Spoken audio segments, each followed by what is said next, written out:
Robert Elswit est né le 22 avril 1950 en Californie. Il a donc aujourd'hui 69 ans et on espère qu'il nous invitera à sa grosse soirée pour ses 70 ans dans quelques jours. Dans sa famille, ils étaient tous agents de théâtre. Le premier film qu'il a vu étant enfant était Old Yeller. C'est un film brutal et il dit en avoir pleuré pendant des semaines. Il regardait beaucoup de films à la télé et tout ce qui était diffusé à la télé c'était des vieux films et c'était une chose merveilleuse avec la télévision à l'époque. Robert Elswit dit, je cite, « J'ai toujours voulu être directeur de la photographie. Je suis tombé amoureux de la cinématographie en noir et blanc en la regardant à la télévision quand j'étais petit. J'ai commencé à me demander qui étaient les gens qui les ont photographiés et je me suis intéressé à elles très jeune. » Il a grandi en Californie et sa grand-mère lui a expliqué que tous les films qu'il trouvait si remarquables ont été tournés en Angleterre, en France et en Allemagne. Il a donc été amené à visiter les studios et les a trouvés, je cite, si romantiques, beaux et passionnés. Il dit également être tombé amoureux de beaucoup de jeunes actrices de vieux films, c'est pour ça que les films des années 30 et 40 signifiaient beaucoup pour lui. Robert Elswit a fréquenté l'Université de Californie à Los Angeles. Il est diplômé de la School of Cinematic Arts de l'Université de Californie du Sud et y a travaillé comme assistant d'enseignement dans les années 1970. Il a ensuite été diplômé en 1977 à l'American Film Institute. Robert Elswit a commencé sa carrière en tant que photographe d'effets visuels pour Apogee et ILM, Industrial Light and Magic, où il a notamment photographié des effets visuels pour Star Wars et a réalisé plusieurs films conçus pour la télévision dans les années 1980. En 1981, il est pour la première fois directeur de la photographie sur le film The End of August de Bob Graham. Mais c'est grâce à sa cinématographie, en particulier pour les films d'Anderson, qu'il est distingué comme l'un des plus grands directeurs photo travaillant aujourd'hui. Robert Elswit aime travailler avec des réalisateurs qu'il aime en tant qu'être humain. Il dit qu'il n'y a pas beaucoup de gens qui savent diriger. Pour lui, l'éclairage est vraiment le moyen direct de communiquer aux sentiments des gens dans un film. La façon dont quelque chose est éclairé est la façon dont vous dites à un public ce qu'il est censé ressentir. Pour lui, quand vous trouvez un réalisateur qui a le même point de vue, c'est vraiment difficile de l'abandonner. Robert Elswit travaille fréquemment avec le réalisateur Paul Thomas Anderson, notamment sur les films There Will Be Blood, Magnolia, Punch Drunk Love et Hard Height. Le réalisateur Anderson se souvient qu'il a d'abord remarqué le talent d'Elswit en regardant le film Waterland, réalisé en 1992. Et les deux ont finalement été présentés par une connaissance mutuelle, l'acteur John Riley. Dans ses autres films notables, on peut noter Inherent Vice, Night Call, Plusieurs missions impossibles ou encore Velvet Buzzsaw. Robert Elswit a aussi travaillé avec George Clooney sur son film en noir et blanc Good Night and Good Luck. L'aspect noir et blanc a été décidé dès le départ, mais le film a été tourné en couleur parce que Robert Elswit a décidé d'appliquer le filtre noir et blanc en post-production. Selon lui, cela permet de garder les différentes nuances de noir et de gris et rendrait le rendu final du film plus riche. En 2006, il est nommé pour la première fois aux Oscars pour la meilleure photographie, avec le film Good Night and Good Luck. En 2008, il gagnera l'Oscar de la meilleure photographie pour son travail sur le film There Will Be Blood. En tout, il sera nommé 20 fois pour ce film. And the Oscar goes to For There Will Be Blood, Robert Elswit. Il est aujourd'hui membre de l'American Society of Cinematographers, ce qu'on appelle l'ASC, et cette adhésion à l'ASC est devenue un des plus grands honneurs qui peuvent être accordés à un directeur de la photographie professionnelle.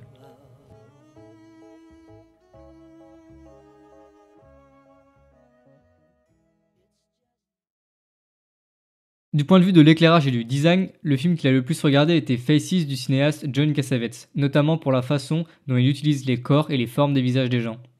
Le film entier est conçu autour d'idées complètement non traditionnelles et non cinématographiques sur ce qu'est la photographie. Robert Elswit décrit son travail de directeur de la photographie comme un travail qui consiste à allumer un ensemble. Et les idées viennent toutes d'une période de 300 à 400 ans de la peinture à la Renaissance tout au long du 15e, 16e, 17e siècle dans le nord de l'Europe. Ce qu'il aime, c'est cette façon de créer des images expressives en utilisant la lumière comme métaphore pour comprendre le sens de la peinture ou de l'image.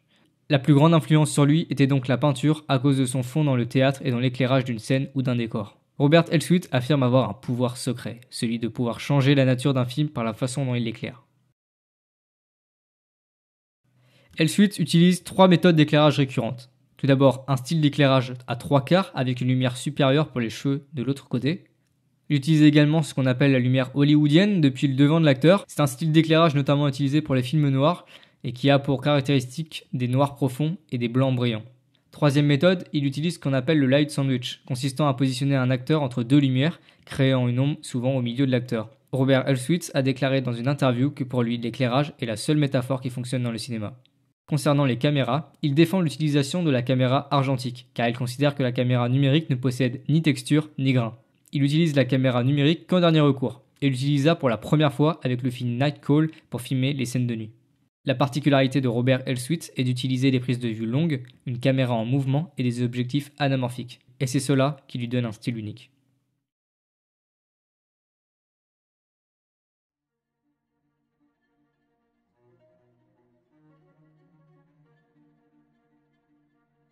Les deux caméras qui étaient utilisées étaient un Millennium XL et un Panaflex Platinum. The Will Be Blood a été tourné sur des pellicules Kodak Vision 2 50D 5201 pour les séquences de jour, et avec des pellicules Vision 2D100T 5217 utilisées pour les séquences nocturnes. En effet, la pellicule Vision 2 est moins contrastée et plus facile à travailler en extérieur. La production a utilisé une gamme d'objectifs anamorphiques Panavision qui ont été modifiés pour les cinéastes par le concepteur d'objectifs Dan Sasaki. Les objectifs principaux utilisés étaient des objectifs de la série C. De plus, la production a aussi utilisé un ensemble complet d'objectifs de la série E. Les objectifs de la série C étaient généralement utilisés pour les intérieurs. Les objectifs E avaient un contraste et une résolution inférieure et un aspect plus doux que les C. Ils étaient utilisés en extérieur pour adoucir la dure lumière du soleil. Les principales modifications apportées aux objectifs des séries C et E ont été de remplacer les anciens objectifs avec un verre plus moderne. Les objectifs Super High Speed ont été utilisés pour des séquences nocturnes et pour capturer des séquences crépusculaires. Ils ont aussi utilisé un objectif 43 mm construit autour de l'élément optique d'un appareil photo Pathé de 1910 qu'Anderson avait acheté et utilisé pour certaines scènes de Magnolia. Il a été utilisé environ pour 7 prises de vue pour un esthétique vintage. La séquence préférée du directeur de la photo est celle dans le train. L'image est très peu contrastée et elle avait tendance à être optiquement vignettée. L'objectif ne fournissait pas une netteté remarquable, mais on pouvait aussi voir un changement de couleur dans le coin. Dans certains cas, Robert Elswit a enlevé le revêtement anti-reflet des lentilles pour avoir des flares de lumière et pour pouvoir mieux les contrôler. Il voulait ainsi créer l'esthétique des objectifs datés. Robert Elswit a déjà exploité l'utilisation du flair dans le précédent film Punch Drunk Love. Il plaçait des Joker Bugs qui sont des petits HMI pour faire apparaître ses reflets. Il explique dans une interview qu'il adore ça et qu'il trouve ça vraiment intéressant d'apprendre à les contrôler pour les faire apparaître au bon moment dans une séquence. Les flares des objectifs anamorphiques sont spécifiques et il savait comment s'en servir.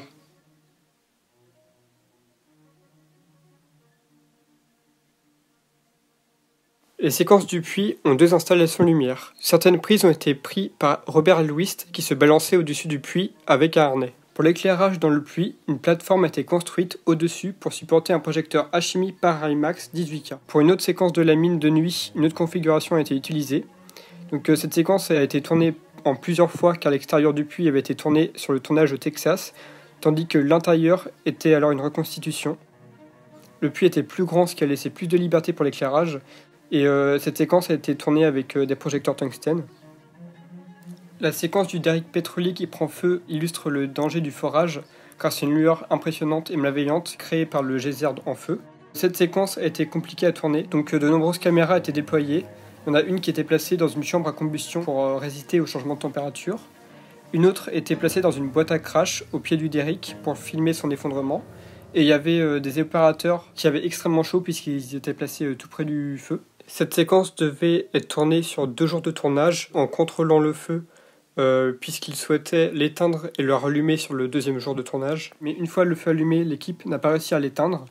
Ils ont dû filmer toute cette séquence la même nuit et certains axes de prise de vue ont dû être abandonnés.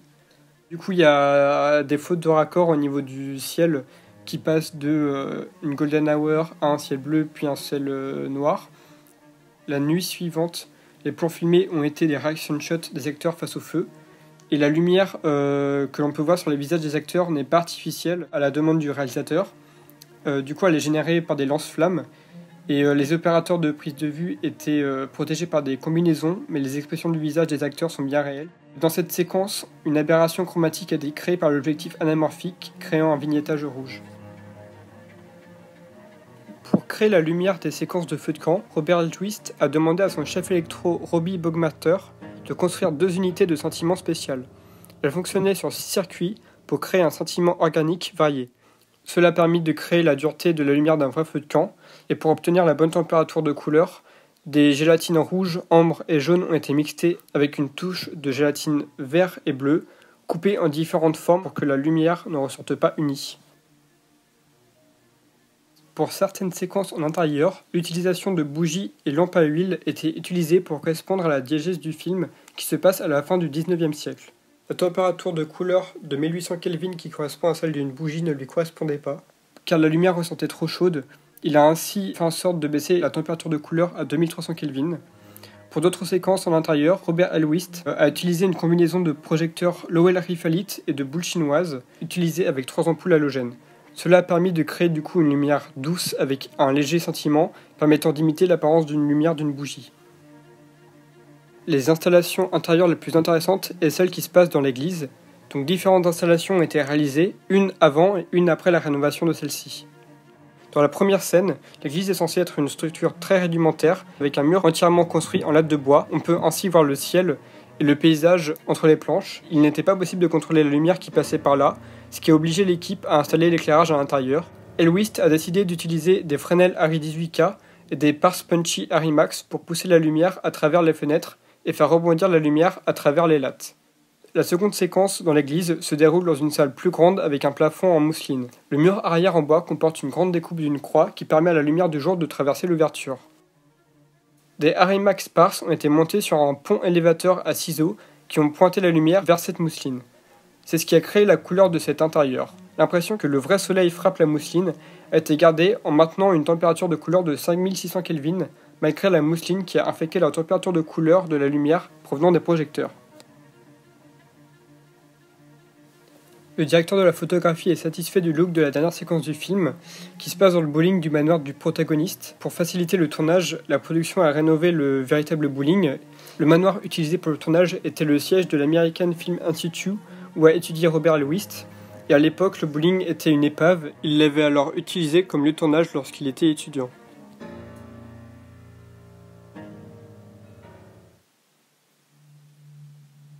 Les extérieurs et intérieurs jour ont été tournés sur film, car Robert Elwist est plus habitué à l'argentique, ce qui rend son utilité plus simple et moins frustrant pour lui. Par contre, les séquences de nuit ont été tournées en numérique, avec des caméras Arri Alexa, car le numérique permet d'avoir des ASA plus élevés. Les ASA, c'est la réactivité à la lumière. C'est le premier film sur lequel il travaille avec du numérique. Du coup, ça lui a permis de ne pas éclairer ses arrière-plans. En plus, le faible budget et les seulement 24 jours de tournage ont empêché les éclairages intensifs de certaines séquences. Il a dû, du coup, trouver des endroits qui avaient déjà une lumière ambiante, nécessitant seulement d'éclairer les premiers plans. Maintenant, je vais analyser un peu l'éclairage et le cadre dans Night Call, parce que Robert Elwist donne des informations sur les protagonistes grâce à la composition de l'image. Donc, tout d'abord, il crée un effet Boeck. Donc, c'est lorsqu'il y a une très faible profondeur de champ et que la lumière est sous forme ronde. Et du coup, cet effet éloigne le personnage principal de son environnement. Et la noirceur du protagoniste est visible par le cadre et la lumière, puisque avec le cadre, il est souvent filmé de profil, et lorsqu'il est filmé de face, il y a souvent une split light qui coupe le personnage en deux, comme s'il avait quelque chose à cacher. Et du coup, le spectateur n'arrive pas à faire totalement confiance au personnage. Il est sur les rares plans où il n'y a pas de contraste sur son visage, il est souvent entouré de noir.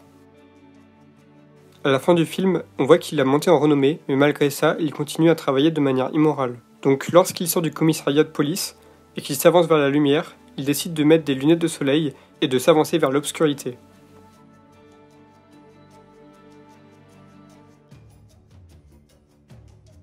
On peut aussi voir que le traitement de Nina dans le film est assez intéressant, parce qu'il y a une évolution de l'éclairage et du cadre avec ce personnage. Donc au début du film, l'éclairage sur son visage est plutôt homogène, avec peu de contraste, et plus elle commence à collaborer avec Lou, et plus elle commence à être filmée de profil avec du contraste sur son visage. Surtout sur le moment où ils commencent à collaborer, où là ils sont filmés tous les deux de profil. Le dernier plan où ils sont tous les deux fait aussi écho à celui-ci. Et là ils sont filmés en contre-jour avec une rim light, avec l'image du meurtre en arrière-plan. Et ça montre qu'à la fin du film, elle se met à travailler de manière aussi malsaine que lui. I mean, it's amazing. Jesus, you sound like Lou. 10 seconds to back. I think Lou is inspiring all of us to reach a little higher.